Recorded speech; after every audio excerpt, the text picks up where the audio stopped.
Hello and welcome to my YouTube channel. ये microeconomics का first chapter व्यष्टि अर्थशास्त्र एक परिचय इंट्रोडक्टरी माइक्रो इकोनॉमिक्स का सेकंड लेक्चर है। स्टूडेंट्स, आई डोंट वांट कि आप मेरे लेक्चर सुनकर कंफ्यूज होकर जाए, इसलिए मैं अपनी तरफ से पूरी कोशिश करूँगी कि आपको ईच एंड एवरी टॉपिक अच्छे से क्लियरली बता सकूँ। बस आपसे मेरी एक रिक्वेस्ट है कि प्लीज़ आप वीडियो स्किप करके मत देखना। स्किप करके देखोगे फिर आपका कुछ टॉपिक क्लियर नहीं हो पाएगा, ठीक है। कुछ इंपॉर्टेंट टर्म्स आपके छूट जाएंगे, जो कि मैं बिल्कुल नहीं चाहती। अगर वीडियो देखना है तो प्लीज़ पूरा देखिएगा, ठीक है। और हाँ, आपसे मैं एक क्वेश्चन कर रही हूँ, आप कमेंट बॉक्स में इसका कमेंट ज़रूर करना कि आप कौन कौन से कॉलेज से हो। अपने कॉलेज का नाम कमेंट पे लिखना ज़रूर। हाँ, मैं जानना चाहती हूँ कि आप मतलब जो मेरे वीडियो देखते हैं वो बच्चे कौन कौन से कॉलेज से हैं। तो आज का टॉपिक है आपका economic and non economic activities बताऊंगी। इसके आगे भी बहुत सारे कुछ इंपॉर्टेंट टर्म्स है। ये छोटे छोटे चीज़ें मैं आपको बता रही हूँ क्योंकि जब लॉन्ग आंसर आता है ना, तो आपको इकोनॉमिक्स के ये वर्ड्स, उनके मीनिंग पता होना चाहिए। वर्ड पावर होगा, वोकेबुलरी बढ़ेगा आपका इकोनॉमिक्स का, तभी आप लॉन्ग आंसर अच्छे से दे पाओगे, ठीक है। ऐसे मैं इसलिए आपको इतने डिटेल में समझा रही हूँ ताकि कहीं से भी बुक से आपको क्वेश्चन पूछ ले, आप देने के लायक बन जाओगे, ठीक है। तो चलिए मैं बताती हूँ कि इकोनॉमिक एक्टिविटीज़ यानी आर्थिक क्रियाएं क्या होती है। All the legal activities which can be measured in money is called economic activity. यानी कि वे सभी वैधानिक क्रियाएं जिनको मुद्रा में, पैसे में मापा जा सकता है, वो इकोनॉमिक एक्टिविटी कहलाते हैं, ठीक है। फॉर एग्जाम्पल प्रोडक्शन उत्पादन, कंजम्पशन उपभोग, एक्सचेंज विनिमय, डिस्ट्रीब्यूशन वितरण। ये सारे पॉइंट मैं अच्छे से डिफाइन करूँगी आपको बाद में। देखिए, प्रोडक्शन करने से जो प्रोड्यूसर होता है उसको पैसा मिलता है, ठीक है। तो ये हो गया आर्थिक क्रिया है। या डॉक्टर, नर्स, टीचर, ये सबको इनके काम के बदले में क्या मिलता है, उनको इनकम होता है। तो ये हो गया इकोनॉमिक एक्टिविटी जिनसे इनकम होता है, ठीक है, आर्थिक क्रिया। अब देखिए नॉन इकोनॉमिक एक्टिविटीज़ क्या है, अनार्थिक क्रियाएं जिसको हिंदी में बोलते हैं। Activities without income is called non economic activities. यानी बिना इनकम के, बिना आय के, बिना लाभ के, बिना पैसे के जो हम काम करते हैं उसको अनार्थिक क्रियाएं या नॉन इकोनॉमिक एक्टिविटीज़ कहते हैं। जैसे सोशल वर्क, सामाजिक क्रिया, इसके लिए हमें पैसे नहीं मिलते, ठीक है। धार्मिक क्रियाएं, ये पैसा कमाने के उद्देश्य से तो हम नहीं करते, अपनी आस्था के लिए करते हैं, ठीक है।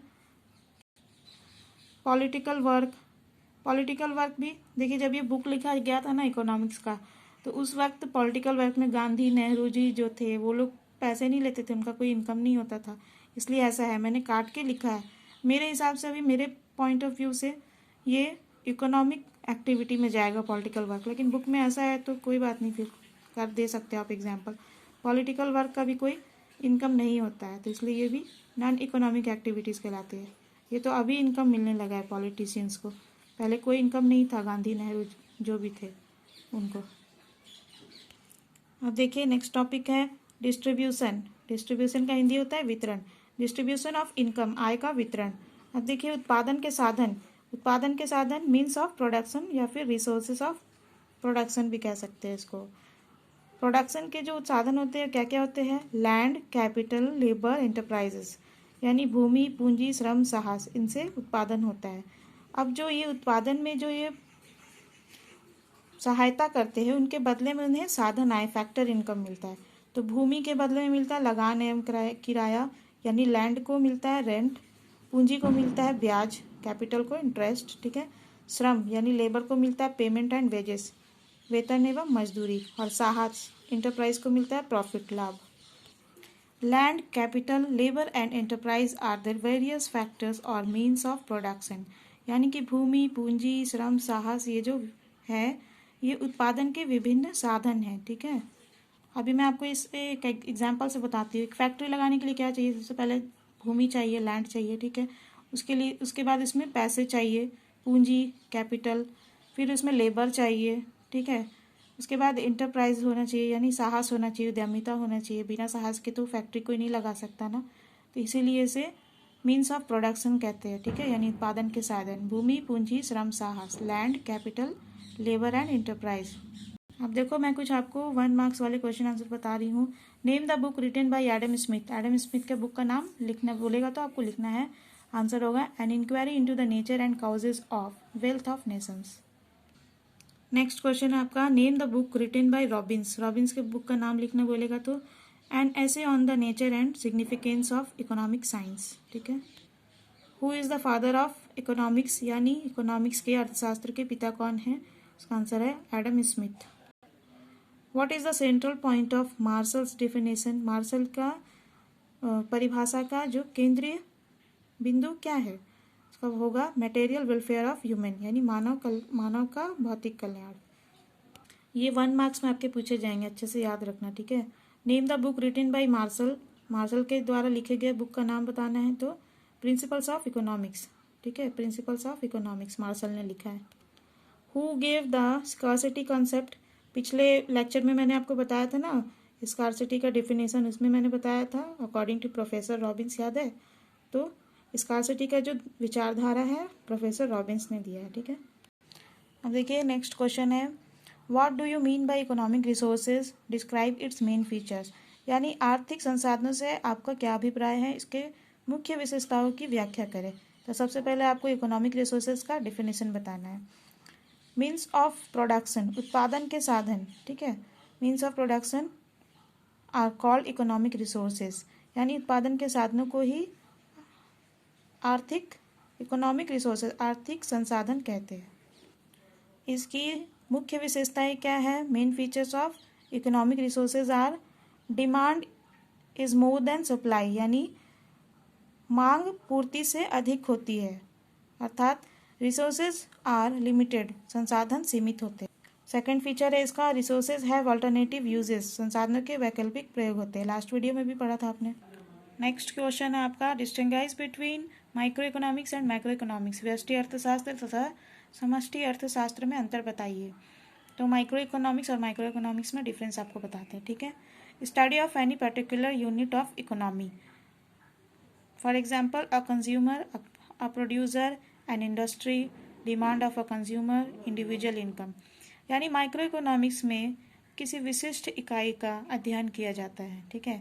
उदाहरण स्वरूप एक उपभोक्ता, एक उत्पादक, एक उद्योग, एक उपभोक्ता का मांग, या फिर इंडिविजुअल इनकम यानी व्यक्तिगत आय। वही माइक्रो इकोनॉमिक्स में it is the study of aggregate of economy. Micro economics समग्र अर्थव्यवस्था की अध्ययन करता है। ठीक है। फॉर एग्जाम्पल नेशनल इनकम, राष्ट्रीय आय, एग्रीगेट डिमांड मीन्स समग्र मांग, एग्रीगेट सप्लाई समग्र पूर्ति, एग्रीगेट सेविंग समग्र बचत, एग्रीगेट कंजम्पशन समग्र उपभोग, एंड एक्सचेंज यानी विनिमय, etcetera. Micro economics is also called price theory, माने व्यष्टि अर्थशास्त्र को मूल्य का सिद्धांत भी कहते हैं। और माइक्रो इकोनॉमिक्स को income theory and employment theory कहते हैं, यानी आय का सिद्धांत और रोजगार का सिद्धांत। It is made by माइक्रोज word of Greek language. Micro economics जो है ग्रीक भाषा के माइक्रोज शब्द से बना है। ठीक है। It is made by macros word of Greek language. Micro economics जो है ग्रीक भाषा के मैक्रो वर्ड से बना है। Demand and supply are the main tools of study of micro economics. Fourth point है, demand and supply are the main tools of study of micro economics, यानी व्यष्टि अर्थशास्त्र के अध्ययन का मुख्य यंत्र मांग और पूर्ति है। Aggregate demand and aggregate supply are the main tools of study of macroeconomics, यानी समष्टि अर्थशास्त्र मैक्रो इकोनॉमिक्स का अध्ययन का मुख्य यंत्र समग्र मांग एवं समग्र पूर्ति है। ठीक है।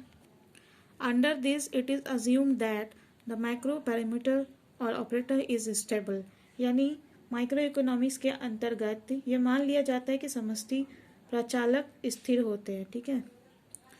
माइक्रो में मैक्रो के बारे में सोचते हैं कि स्थिर होते हैं, और मैक्रो में माइक्रो पैरामीटर के बारे में सोचते हैं कि स्थिर होते हैं। ठीक है। इसी तरह under this it is assumed that the micro parameter is stable, यानी कि मैक्रो इकोनॉमिक्स में समष्टि अर्थशास्त्र में ये मान लिया जाता है कि माइक्रो पैरामीटर स्थिर होते हैं। ठीक है। उल्टा है, माइक्रो वाले मैक्रो पैरामीटर को स्टेबल मानते हैं, और मैक्रो में माइक्रो को, और माइक्रो में मैक्रो को। ठीक है। सिक्स्थ पॉइंट है, demand supply perfect competition monopolistic competition. Oligopolistic competition, cost concepts, इन सब का अध्ययन किया जाता है, स्टडी किया जाता है माइक्रो इकोनॉमिक्स में। मांग, पूर्ति, पूर्ण प्रतियोगिता, एकाधिकार प्रतियोगिता, अल्पाधिकार प्रतियोगिता, लागत की अवधारणाएं को अध्ययन किया जाता है किसमें? माइक्रो इकोनॉमिक्स में, ठीक है, व्यष्टि अर्थशास्त्र में। और माइक्रो इकोनॉमिक्स में एग्रीगेट डिमांड यानी कुल मांग, समग्र मांग या कुल मांग, नेशनल इनकम राष्ट्रीय आय, एग्रीगेट सप्लाई कुल पूर्ति, एग्रीगेट कंजम्पशन कुल उपभोग, एग्रीगेट सेविंग कुल बचत, गवर्नमेंट बजट सरकारी बजट, ये सब के बारे में पढ़ा जाता है। यानी कि वो एक सिंगल यूनिट पर्टिकुलर यूनिट के बारे में अगर माइक्रो में पढ़ा जा रहा है तो इसमें पूरा कुल टोटल एग्रीगेट के बारे में पढ़ा जाता है। ठीक है, क्लियर है। इकोनॉमिक एक्टिविटीज़ जो होते हैं उनका क्लासिफिकेशन यानी वर्गीकरण कर रही हूँ मैं। Classification of economic activities. Economic activities क्या क्या होते हैं? उत्पादन, उपभोग, विनिमय, वितरण, production, consumption, exchange and distribution. अब एग्जाम में अगर आपसे पूछ दे कि उत्पादन क्या है, उपभोग क्या है, विनिमय क्या है या वितरण क्या है, ये शॉर्ट क्वेश्चन आपसे पूछे जा सकते हैं, तो इसलिए मैं आपको अच्छे से डिफाइन कर दे रही हूँ, याद रखना। ठीक है। उत्पादन, production, increasing the utility of goods or service so that human needs can be met is called production। यानी कि किसी वस्तु या सेवा की उपयोगिता में वृद्धि करना ताकि मानवीय आवश्यकताओं को पूरा किया जा सके, उसे उत्पादन कहते हैं। जैसे कि लेदर से यानी चमड़े से बेल्ट बनाना, बैग बनाना, ये सब। ठीक है। या फिर लकड़ी से पलंग, फर्नीचर यानी कि would say bed and furniture बनाना, ये हो गया उत्पादन। इससे गुड्स एंड सर्विसेज का यूटिलिटी बढ़ जाता है। ठीक है। नेक्स्ट क्वेश्चन है कंजम्पशन। अगर आपसे पूछा जाए what do you mean by consumption, उपभोग से आप क्या समझते हैं, तो आंसर करना the act of using goods and services for satisfaction of human needs is called consumption. यानी मानव आवश्यकताओं की संतुष्टि के लिए वस्तु और सेवाओं का उपभोग करने का कार्य को उपभोग कहते हैं। उपयोग करने के कार्य को उपभोग कहते हैं। ठीक है। Consumption is the base of all economic activity. उपभोग जो होता है वो पूरे सभी आर्थिक क्रियाओं का मूल आधार होता है। कंजम्पशन के बेस पे ही प्रोडक्शन किया जाता है, क्योंकि कंजम्पशन से ही पता चलता है कि demand, market demand, aggregate demand क्या है। क्लियर है। अब देखो विनिमय, एक्सचेंज क्या होता है? Item, service, means of production को मनी से पैसा देकर खरीदना या पैसे लेकर बेचना। ठीक है, उसको बोलते हैं विनिमय, एक्सचेंज। 11th में आपने पढ़ा होगा बार्टर सिस्टम, वस्तु विनिमय प्रणाली। अब तो मॉडर्न एरा में ऐसा कुछ है नहीं, मनी से ही एक्सचेंज होता है goods and services, means of production, item, services का। और अगर क्वेश्चन हो वितरण यानी डिस्ट्रीब्यूशन क्या है, तो डिस्ट्रीब्यूशन एक ऐसी इकोनॉमिक एक्टिविटी है, आर्थिक क्रिया है, जिसमें इनकम को, आय को वेरियस मीन्स ऑफ प्रोडक्शन यानी विभिन्न उत्पादन के साधनों में उनके योगदान के बदले में बांट दिया जाता है। जैसे कि हम जानते हैं प्रोडक्शन के लिए, उत्पादन के साधनों यानी मीन्स ऑफ प्रोडक्शन की आवश्यकता होती है। उनके जो ये होते हैं योगदान, उनके कंट्रीब्यूशन के बदले में उन्हें साधन आय प्राप्त होता है, फैक्टर इनकम, तो उसी को बोलते हैं डिस्ट्रीब्यूशन। ठीक है। अब जो जनरेटेड इनकम होता है किसी फर्म के द्वारा, कंपनी के द्वारा, वो उसमें जो कंट्रीब्यूशन देते हैं उन सबके लिए आय मिलता है। ठीक है, जिसको बोलते हैं फैक्टर इनकम। तो हमारे फैक्टर्स क्या थे? Means of production, land, capital, labour, enterprise यानी भूमि, पूंजी, श्रम, साहस या उद्यमिता। तो लैंड के बदले में मिलता है रेंट यानी किराया। ठीक है। और पूंजी यानी कैपिटल के बदले में मिलता है interest in लिeu of their contribution, इनके सहयोग के बदले में इन्हें आय मिलता है। तो कैपिटल को मिलता है इंटरेस्ट, पूंजी को ब्याज, लेबर को मजदूरी, लेबर को वेजेस मिलता है, श्रम को मजदूरी। ठीक है, लेबर माने श्रम, जिसको वेजेस मिलता है, मजदूरी। एंटरप्राइज, साहस या उद्यमिता को लाभ मिलता है, प्रॉफिट। जो इतना करोड़ टर्न ओवर्स एंड इतना ज़्यादा बड़ा अमाउंट का साहस करेगा उसे प्रॉफिट तो मिलेगा ही ना, तो जो साहस करता है उसे प्रॉफिट मिलता है। ठीक है, एंटरप्राइज को। तो आप समझ गए कंजम्पशन किसे कहते हैं, एक्सचेंज विनिमय क्या है, ठीक है। विनिमय जो है गुड्स एंड सर्विसेज या फिर मीन्स ऑफ प्रोडक्शन, वस्तु एवं सेवाएं और उत्पादन के साधनों को क्रय विक्रय करने की आर्थिक क्रिया है, ठीक है। Economic activity of buying and selling of goods and services. So clear है। अगर आपको ये वीडियो पसंद आया है तो इसे लाइक कर ले, मेरे चैनल को सब्सक्राइब कर ले, कमेंट बॉक्स में बताएं आपको कैसा लगा है। And thank you viewers for watching this video.